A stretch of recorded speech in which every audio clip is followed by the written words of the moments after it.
Viewers, এখন পর্যন্ত আমি যতগুলো সুন্দর রাস্তা দেখেছি তার মধ্যে এই রাস্তাটিকে সবচেয়ে বেশি সুন্দর মনে হচ্ছে।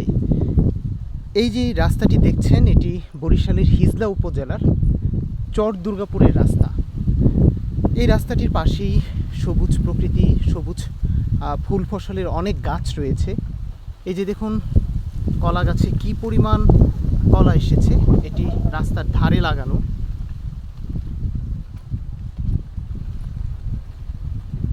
প্রতিটি গাছেই অনেক কলা রয়েছে।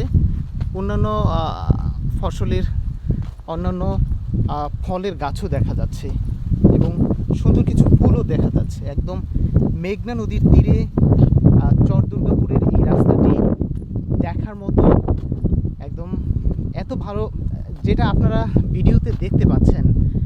ঠান্ডা বাতাসে গাছের পাতাগুলো নড়ছে আর রাস্তার দুধারে সবুজের প্রকৃতি।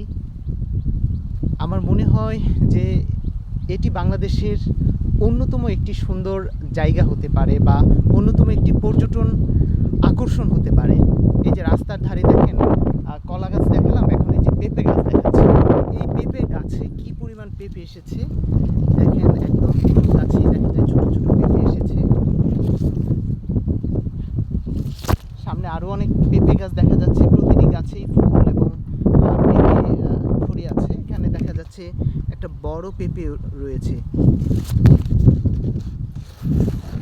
আসলে রাস্তার ধারে এরকম কোথাও দেখা যায় না যে এই রাস্তাটিতে প্রচুর পরিমাণ ফলের গাছ রয়েছে, তারপরে কিছু উপকারী গাছও রয়েছে যেগুলো আমাদের খুবই উপকারী। এই যে দেখেন নিম গাছ। এই পাশে হচ্ছে চরের মধ্যে অন্যান্য ফসলের চাষও করা হয়েছে। সামনেই হচ্ছে বিশাল মেঘনা নদী।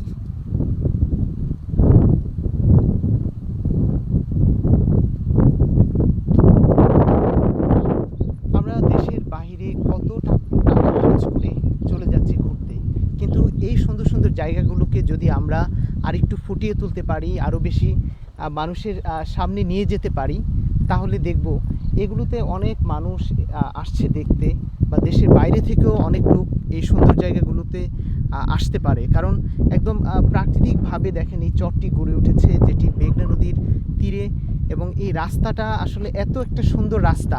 সব কিছু মিলিয়ে আমার মনে হয় এই যে প্রত্যন্ত এলাকাগুলোতে যেই জায়গাগুলো প্রাকৃতিকভাবে গড়ে উঠেছে এবং নদীর তীরে, সেগুলো বাংলাদেশের অন্যতম একটি পর্যটন এলাকা হতে পারে। তো ভিউয়ার্স, বরিশাল হিজলার চর দুর্গাপুরের এই সুন্দর জায়গাটি থেকে বিদায় নিচ্ছি। ভালো থাকুন। আপনারাও চাইলে এখান থেকে এসে ঘুরে যেতে পারেন।